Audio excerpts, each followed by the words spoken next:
తీసుకోగలిగినటువంటి స్థితిని పొందకపోతే నీవు తరించడానికి మార్గం ఏమైనా ఉందని అనుకుంటున్నావా? నువ్వు ఇప్పటిదాకా వేసిన పూలు, నువ్వు ఇప్పటిదాకా చేసిన పూజ ఇవి కాదు నిజానికి నువ్వు తరించడానికి మార్గం. నాణ్యపంధాయనాయ విద్యతే, తెలుసుకో బాగా. నాణ్యపంధ, ఇంకొక మార్గం లేదు, ఇదొక్కటే మార్గం. ఏదొక్కటే మార్గం? ఇక్కడే ఈశ్వరుడు ఉన్నాడు అని నువ్వు తెలుసుకోవడం ఒక్కటే నీకు మార్గం. ఇక్కడ ఉన్న ఈశ్వరుడి వైపుకి అడుగులు వెయ్యాలి అంటే బయటి అడుగులు ఆగిపోవాలి, లోపలికి అడుగులు ప్రారంభం కావాలి.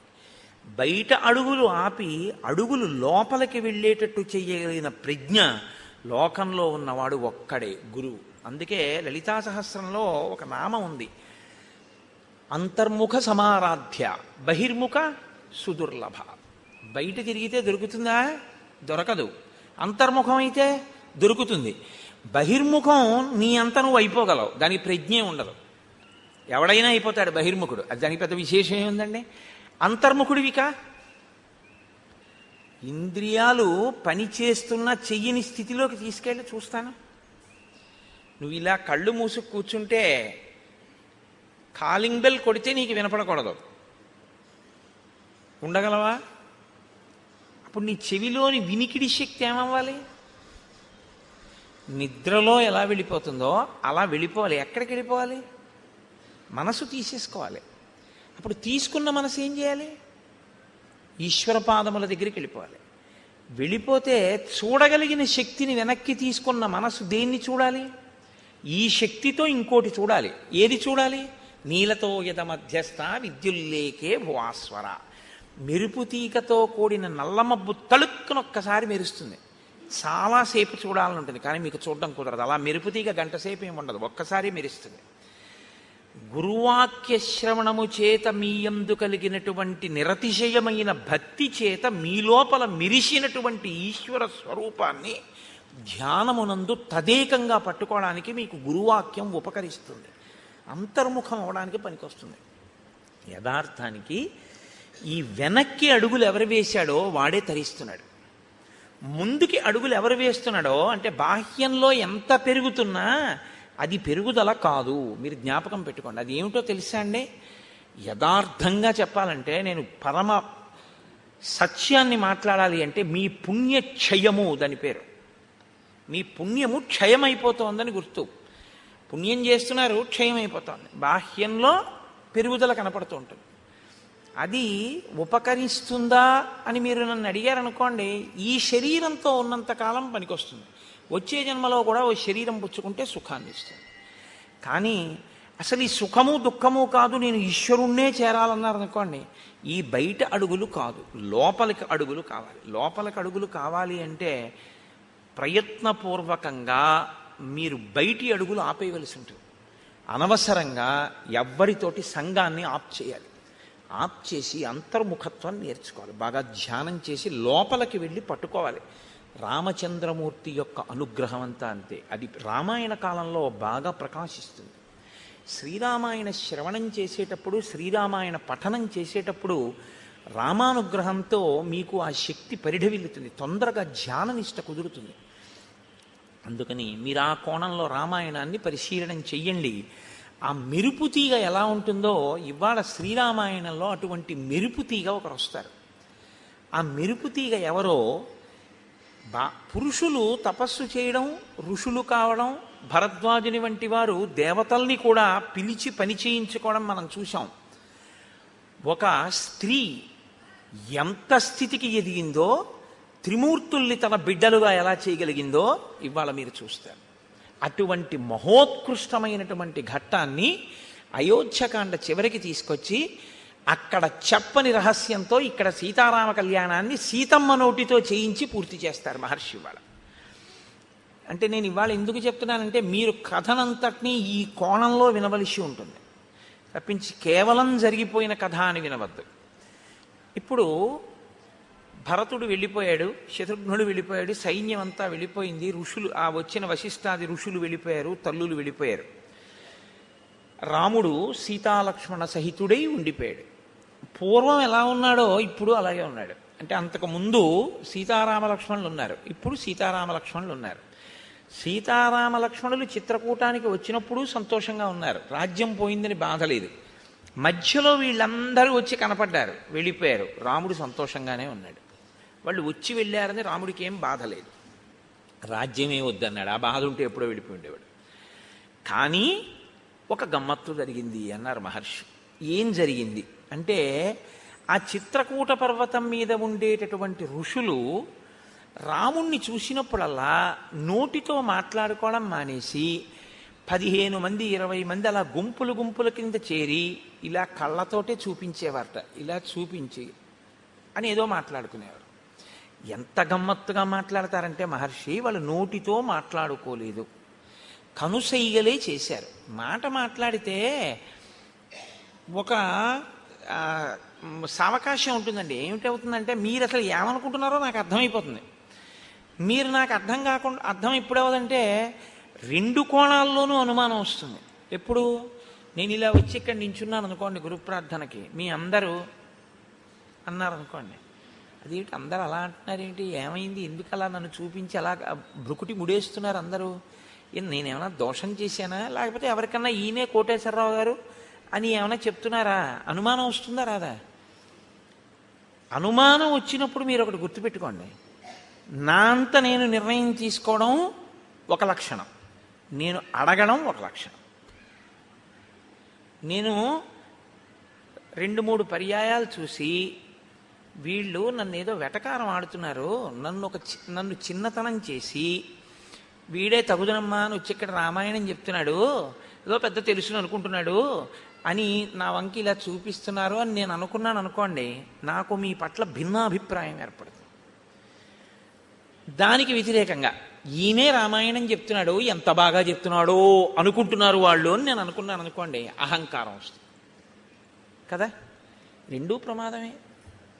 ఇప్పుడు నేను ఏ ఇబ్బంది లేకుండా మిమ్మల్ని అడిగాను అనుకోండి, ఏమమ్మా ఎందుకు ఇలా అంటున్నారు, ఏమైనా ఇబ్బంది కలిగిందా తల్లి నా వల్ల అని అడిగాను అనుకోండి, అప్పుడు మీరు ఏదో ఒక విషయాన్ని నాకు చెప్పారనుకోండి, మన మధ్య అవగాహన కుదురుతుంది. అంటే విషయాన్ని తెలుసుకోకుండా నిర్ణయానికి వద్దామనుకుంటే అడగక్కర్లేదు, వాళ్ళని నేను అడగడం ఏమిటనుకోవాలి. అలా కాదు, వాళ్ళకి తెలియకపోవచ్చు, మనం కనుక్కుందాం అన్న ఔదార్యం ఉంటే కనుక్కోవాలి.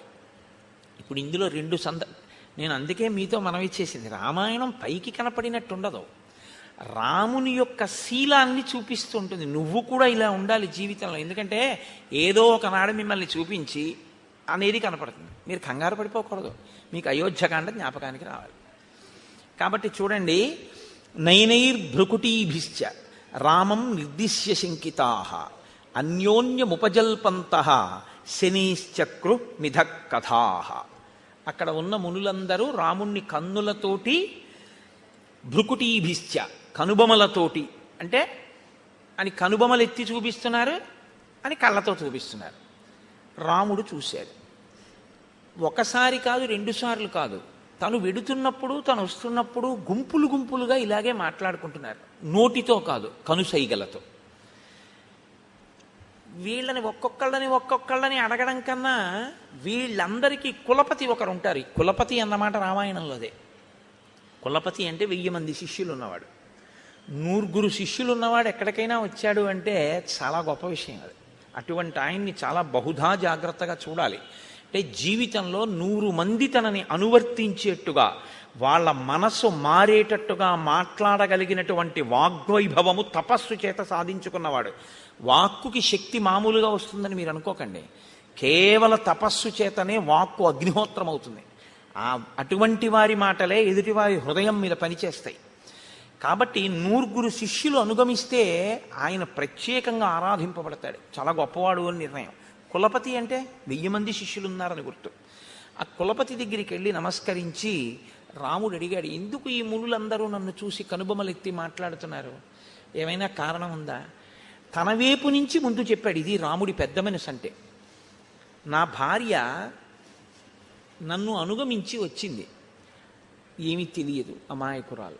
ఒకవేళ ఆమె వలన మీకు ఎవరికైనా ఏమైనా ఇబ్బంది కలిగిందా?